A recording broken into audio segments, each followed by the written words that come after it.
Alhamdulillahirabbil alamin. Wassalatu wassalamu ala asyrafil anbiya'i wal mursalin wa ala alihi wa sahbihi ajma'in. Puji syukur marilah sama-sama kita panjatkan kehadiran Allah Subhanahu wa taala yang telah memberikan kita kesehatan dan kesempatan sehingga kita dapat hadir dan berkumpul di tempat yang berbahagia ini. Salawat dan salam kita haturkan keharibaan Nabi besar Muhammad SAW yang telah membawa kita dari alam kegelapan ke alam yang terang benderang, dari alam jahiliyah ke alam yang penuh dengan ilmu pengetahuan. Yang saya hormati Bapak Insinyur Muhammad Kasim selaku Geci Gampung Imasin Kaya Adang. Yang saya hormati Bapak Junaidi Daud selaku Sekretaris Desa Gampung Imasin Kaya Adang. Yang saya hormati Bapak Dr. Andes Muhammad Kasim Hamid selaku Ketua TPG Imasin Kaya Adang beserta anggota. Yang saya hormati Ibu Lela Haryanti SKM, Ibu Dr. Raden Ajeng Ningrum Pratiwi, dan Bapak Bambang Isnu Rimanto sebagai narasumber pada hari ini dari Puskesmas Kopelma Darussalam. Yang saya hormati anggota Babinsa dan Babin Kaptimas serta seluruh peserta yang telah hadir pada hari ini. Dengan mengucapkan Bismillahirrahmanirrahim, acara penyuluhan pencegahan AIDS, tuberkulosis, dan malaria pada hari Selasa tanggal 16 Januari 2024 dibuka. Assalamualaikum warahmatullahi wabarakatuh. Alhamdulillahirabbil alamin wassalatu wassalamu ala asyrofil anbiya'i wal mursalin wa ala alihi wa sahbihi ajmain, amma ba'du. Pertama-tama marilah kita mengucapkan puji dan syukur kita kehadirat Allah Subhanahu wa taala yang mana telah melimpahkan rahmat dan karunia-Nya kepada kita semua sehingga kita dapat hadir dan berkumpul di tempat yang berbahagia ini dalam rangka kegiatan sosialisasi AIDS, tuberkulosis, dan malaria. Selanjutnya salawat dan salam sama-sama kita sampaikan kepada junjungan kita Nabi besar Muhammad SAW beserta sahabat-sahabat beliau yang telah membawa kita dari alam jahiliyah ke alam yang penuh dengan ilmu pengetahuan ini. Yang saya hormati Bapak Ketua TPG yang mungkin belum hadir, yang saya hormatin seluruh perangkat kampung yang telah hadir juga, yang saya hormati juga para kadus, kemudian Bapak Ibu narasumber yang kami berharap nanti bisa memberikan materi yang mudah dimengerti oleh masyarakat kampung Imasin Kaya Adang. Kemudian yang saya hormati ada Babin dan Bapak Babinsa telah hadir tepat waktu. Terima kasih juga kepada seluruh panitia yang telah mempersiapkan acara ini dengan baik, dan terima kasih sekali lagi para undangan yang telah tepat waktu memenuhi undangan kami. Pada kesempatan ini ada beberapa hal yang ingin saya sampaikan sebelum kegiatan kita pada hari ini. Kita usahakan ke depan dari mulai hari ini para panitia, para undangan yang kami undang nanti, saya berharap untuk bisa hadir tepat waktu. Jadi kita usahakan pelan-pelan, kehadiran juga tepat waktu. Jangan beranggapan belum waktunya tidak, tapi ke depannya saya berharap bisa hadir kita tepat waktu. Ini kepada narasumber terima kasih karena sudah hadir tepat waktu juga. Dan perlu saya sampaikan, sebenarnya Bapak Ibu narasumber, kegiatan ini memang programnya di 2023 sudah kami laksanakan. Cuman realisasinya sekarang bisa kita laksanakan itu pun terbentur oleh kesibukan-kesibukan seluruh aparatur kampung. Itu yang perlu kami sampaikan juga. Jadi nanti ketika mengabsen atau memberikan sesuatu yang di tanggalnya itu atau di absennya 2023 itu bukan salah, tapi realisasi 2003 yang kita laksanakan 2024. Itu yang perlu kami sampaikan supaya tidak ada salah paham di antara kita. Jadi itu yang perlu saya sampaikan juga. Karena ketika kita atau membuat sesuatu biasanya ada yang tidak tercover 2023 sehingga dananya sudah ada tapi 2024 tapi itu memang dibolehkan. Nah, itu yang pertama. Kemudian harapan saya kepada Ibu narasumber juga nanti memang karena waktunya ini insya Allah sebelum zuhur bisa selesai, maka kami harapkan kita gunakan waktu sebaik-baiknya. Kemudian memang kegiatan ini sudah banyak yang atau dari awal sudah kepingin kami lakukan ATM ini. Jadi pertama saya juga bingung juga ATM itu biasanya kalau kita untuk kartu untuk mengambil uang ya. Tapi ternyata rupanya memang singkatan-singkatan ini juga kita juga bisa tidak salah paham. Tidak mungkin dijelaskan Bapak Ibu sekalian ya. Jadi saya juga sebagai pimpinan Gampung mohon maaf atas segala pelayanan kami mungkin atau segala fasilitas yang belum maksimal yang kami lakukan, sehingga harap maklum kepada Ibu narasumber maupun yang hadir. Jadi mudah-mudahan ke depan Ibu kegiatan kita ini on time kita lakukannya. Terima kasih. Jadi mungkin itu Pak Sekdes juga turut serta juga supaya acara ini bisa selesai sebelum zuhur ya. Mungkin itu yang dapat saya sampaikan. Terima kasih sebelumnya, mohon maaf atas segala kekurangan. Billahi taufiq wal hidayah. Assalamualaikum warahmatullahi wabarakatuh. Penyakit HIV atau AIDS. Yang perlu diketahui, HIV dan AIDS itu adalah dua hal yang berbeda.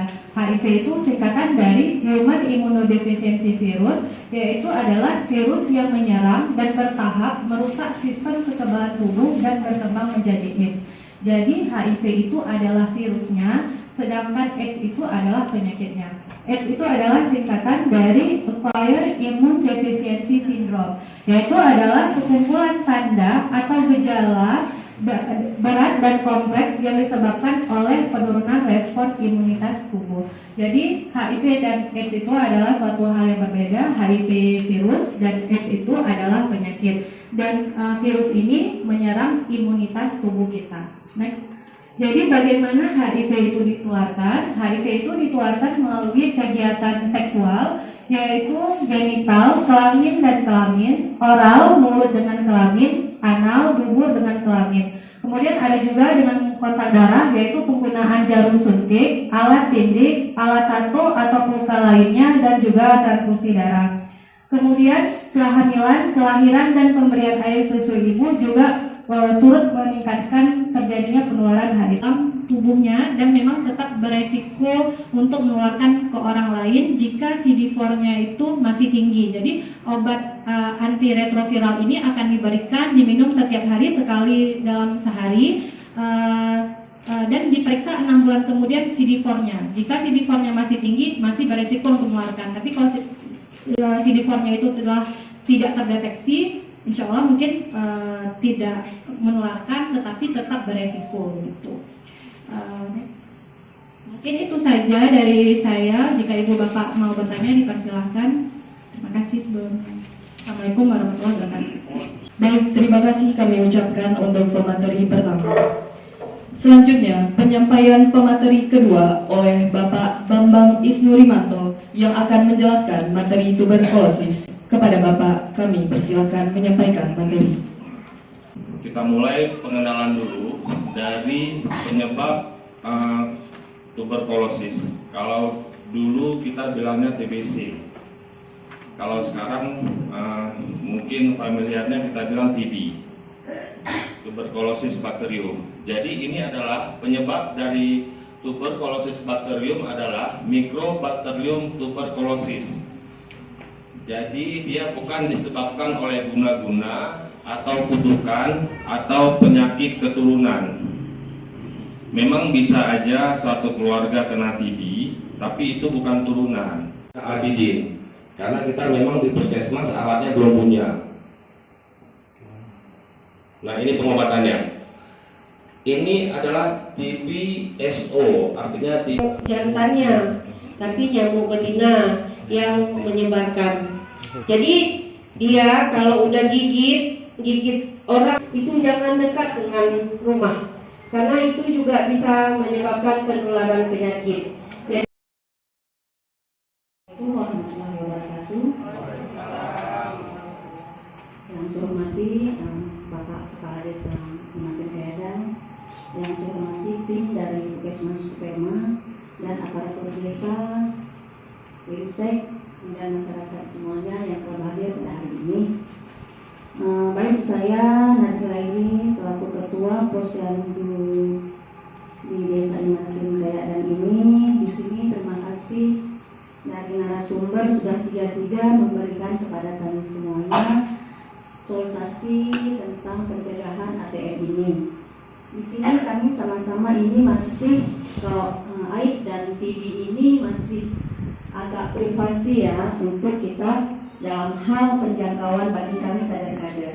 Kalau malaria ini secara gamblangnya masyarakat sudah banyak mengetahuinya, dan kami selaku kader ini kalau melakukan visit masih mudah untuk bertanya atau kami menjaring gimana cara untuk mendapatkan kasus-kasus tersebut. Yang saya ingin tanyakan di sini, bagaimana kami selaku kader untuk mengetahui yang AIDS ini, TB ini untuk menjaring lebih dalam, karena kita tetap tim bekerja sama untuk melapor kepada kecil terutama sekali dan kepala dusun untuk mengetahui anggota-anggota kita di masyarakat ini.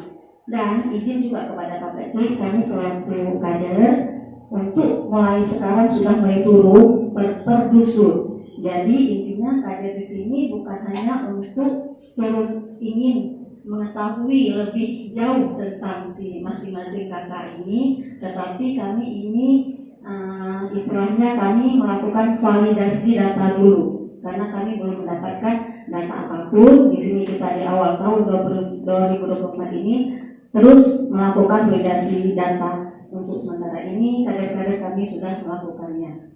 Nah, jadi di sini saya mohon yang di bagian AI ini, di sini tadi katanya sudah kami dikasih materi per item ini dengan tanda-tanda AI ini, BB menurun dan segala macam.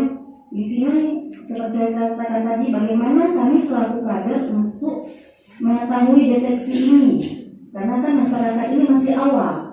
Ini masalahnya privasi, jadi mereka ini belum secara gamblang untuk memberitahukan kepada kami. Begitu juga dengan TB.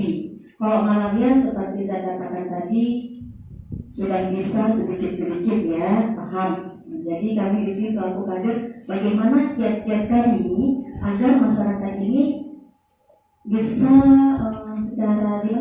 secara terbuka untuk memberitahu kepada kami secara gamblang. Terima kasih. Assalamualaikum.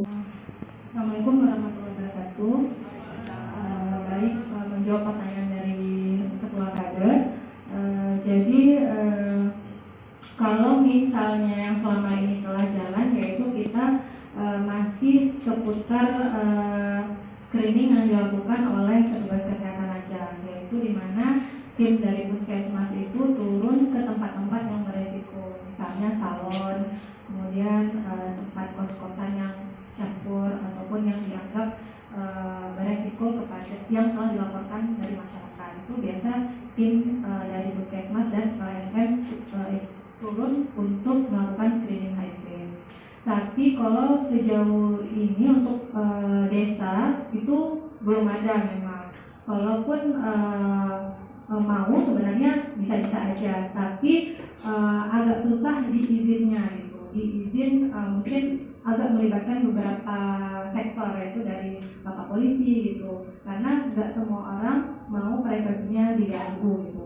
Jadi untuk kader itu belum untuk melakukan screening dari HIV ini sendiri, karena juga sangat beresiko, karena pengambilan darahnya itu melalui darah vena, dan juga kalau memang ada yang rapid bisa juga, tapi pakai pager. itu untuk beberapa kasus di luar puskesmas sendiri. Ya, tapi kalaupun nantinya kader ingin turut membantu, itu berarti bisa saling koordinasi untuk tempat gitu. Tapi yang melakukan cek kesehatan itu tetap dari nakes, dari petugas lab kami gitu.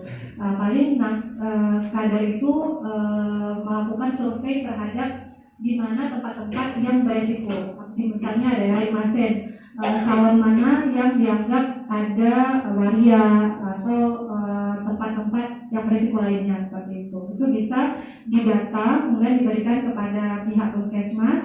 Lalu kami datangi untuk melakukan informasi sebelumnya, yaitu meminta persetujuan. Kami juga nggak bisa melakukan langsung gitu pemeriksaan itu kalau dari pihak waria ataupun pihak yang beresiko ini tidak mau, jadi kan nggak bisa paksa juga.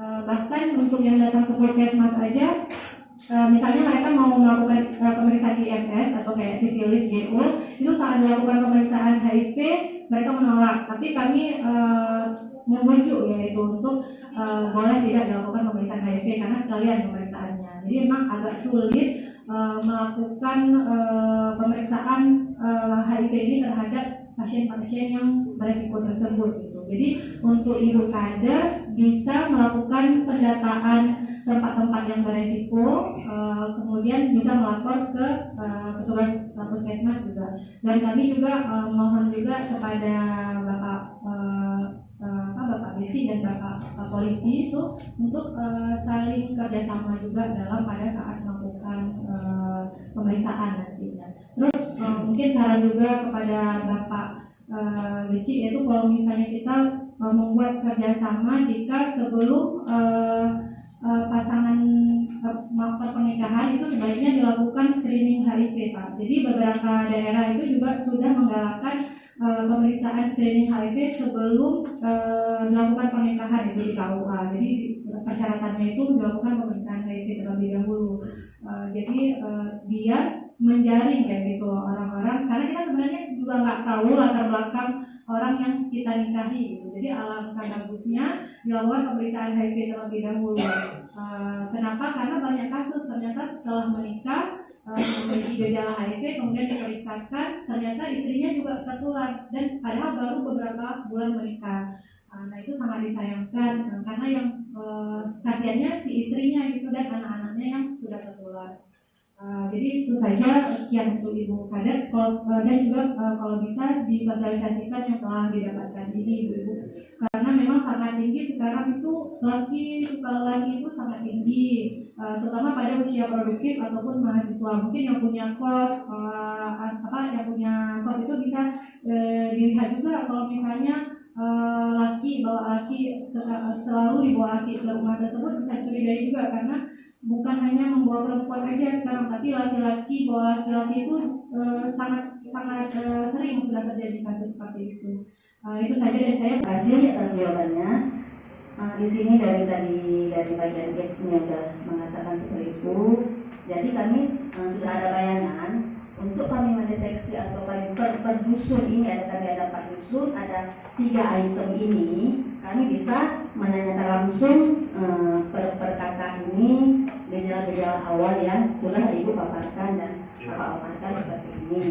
Terus maksud kami, kita kan selalu kadang nggak mungkin memberikan penyuluhan atau konseling sebelum kita dapat materi atau bimbingan atau suatu istilahnya pelatihan. Jadi kami sekedar di sini hanya untuk mendata saja, ya kan? Karena apa? Kami semuanya di sini belum ada pelatihan. Nah, jadi kami indahnya kita bekerja sama dengan tim ini, kami boleh dilakukan kolaborasi kita melakukan pelatihan untuk lebih lebih paham dalam kami ini pun tak canggung berhadapan dengan masyarakat. Terus lagi kami di sini juga belum ada data. Memang AIS ini memang sama sekali kami gamblang, dan TB ini saya dengar segelintir ada beberapa orang di desa kami ini ada terjadi, dan kami pun belum dapat datanya. Boleh nanti kita saling berbagi dalam hal pendataan ini. Terima kasih, Ibu aja. Assalamualaikum warahmatullahi wabarakatuh. Assalamualaikum warahmatullahi wabarakatuh.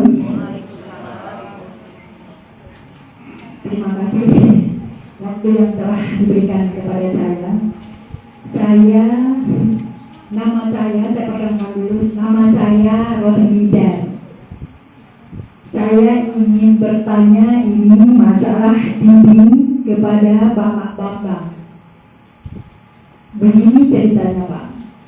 Ini masalah, ini kasusnya untuk anak-anak itu, Bapak. Anak-anak itu berumur 5 tahun. Jadi dia batuk terus-terusan Pak. Jadi kira-kira sebulan lah. Oleh orang tuanya bawa ke dokter, bukan ke puskesmas. Karena sekarang kan dasar minggu, maksudnya nggak mau ke puskesmas ini itu. Jadi ke dokter langsung dia bawa. Udah dikasih obat, terus-terusan minum obat. Itu selama sebulan. Setelah sebulan itu kan balik lagi balik lagi ke dokter. Jadi kan diganti lagi itu obatnya. Terus anak itu yang sebenarnya dia tidak kayak mimisan itu karena terlalu banyak minum obat TB itu. Sementara dokter itu setelah baliknya sebulan itu disuruh periksa tes apa TB apa bukan. Setelah itu sebulan dia minum udah mimisan. Yang sebenarnya dia nggak ada mimisan. Setelah minum obat itu mimisan terus-terusan. Kata orang tuanya nggak usah minum lagi obat. Sementara kita kan dia nggak tahu, maksudnya udah kena TB. Yang sebenarnya pun bukan TB yang sebenarnya, tapi karena nggak diperiksa, orang tuanya pun, maksudnya nggak ditetapkan sebagai TB bukan gitu. Jadi bagaimana pertanyaan saya ini Pak? Bagaimana seandainya anak-anak ini terus-terusan minum obat, jatuhnya ke mimisan? Ini sering sekali waktu sekolah terus mimisan, jam 10 kok kena panas, pulangnya dia ini ke mimisan. Banyak itu Pak. Kok misalkan udah mimisan itu akibatnya minum obat-obat yang sebulan saya bilang tadi. Itu aja Pak. Terima kasih. Assalamualaikum warahmatullahi wabarakatuh. Anak agak sulit terdiagnosis. Kita sudah 5 tahun ke belakang tidak punya kasus TB anak di Puskesmas Kopelma Darussalam. Karena memang setiap anak dengan gejala TB tetap kita rujuk ke dokter spesialis anak atau dokter spesialis paru. Seperti itu. Karena memang untuk diagnosis TB, jadi untuk kita mengatakan bahwa anak kita itu TB, itu banyak caranya. Mulai dari sistem scoring, artinya sistem scoring itu sistem nilai. Misal ada anak yang orang tuanya TB, itu dapat nilainya sudah 2. Jika anak tersebut dapat nilai 8, dia sudah terdiagnosis TB. Itu misal. Jadi kalau ada anak orang tuanya TB, itu dapat nilai 2. Kemudian anak berat badan menurun, poinnya 1. Anak tidak nafsu makan, poinnya 1. Dari poin-poin itulah ditarik diagnosis oleh dokter bahwasanya anak TB. Seperti itu. Kemudian ada pemeriksaan uji tuberkulin yang dilakukan di anak, uji tuberkulin. Jadi uji tuberkulin itu adalah seperti suntik di kulit untuk mendiagnosis ada tidak bakteri TB itu, seperti itu. Makanya agak sedikit sulit untuk diagnosis TB anak di kita di puskesmas, seperti itu. Mungkin kalau memang keluhannya seperti itu, mungkin kalau memang ibu kan ini nih, misal kita berobat di satu dokter nggak pas, kita pindah ke dokter lain sebagai bahan perbandingan nih, sebagai bahan mungkin bisa dilakukan seperti itu Bu. Misal kemarin ibu ke dokter paru atau ke dokter spesialis anak, ini bisa ke dokter, kita dokter spesialis anak sekarang banyak sekali. Ya, jadi bisa ke dokter spesialis anak yang lain. Jadi sebagai bahan perbandingan. Memang untuk kuncinya untuk diagnosis anak itu sama sebenarnya. Sistemnya untuk penilaian. Dan itu agak sedikit sulit dan di puskesmas tidak dilakukan. Nama saya Ibu Marwana. Saya ingin bertanya kepada Bapak Bambang. Sebagaimana tadi Bapak sudah memaparkan tentang TB, yaitu TB bisa sembuh dengan 6 bulan atau lebih. dengan obat yang sudah kita sama-sama ketahui. Cuma satu, Bu Mar mau bertanya, tadi ada namanya TPT, yaitu terapi pencegahan TB.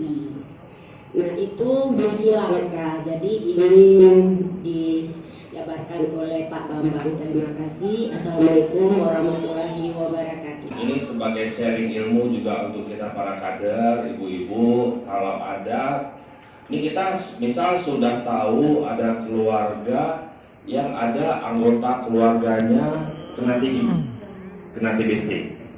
Apa yang harus kita lakukan pada saat kita datang ke rumah pasien? Pertama, kita pakai masker. Pasien kita sarankan memakai masker. Kedua, kita sarankan kepada keluarga pasien untuk meminum obat TPT. TPT itu adalah terapi pencegahan tuberkulosis. Sampai di akhir tahun 2023, obat itu masih diminum per hari. Jadi makanya program ini kalau di Puskesmas Kopelma memang tidak ada yang mau. Keluarga pasien tidak ada yang mau minum.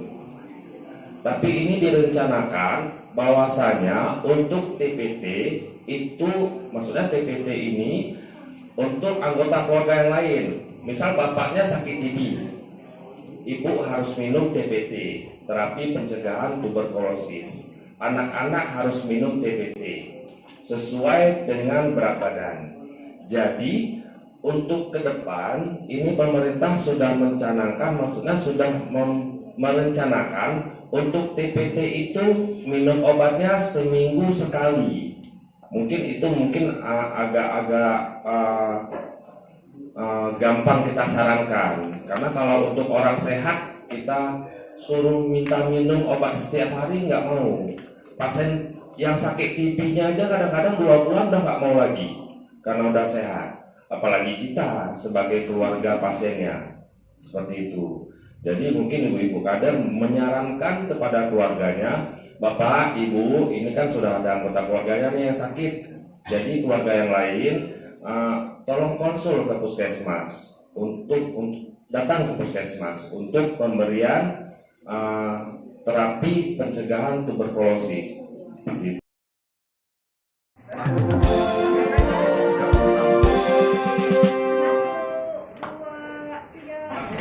Amazing.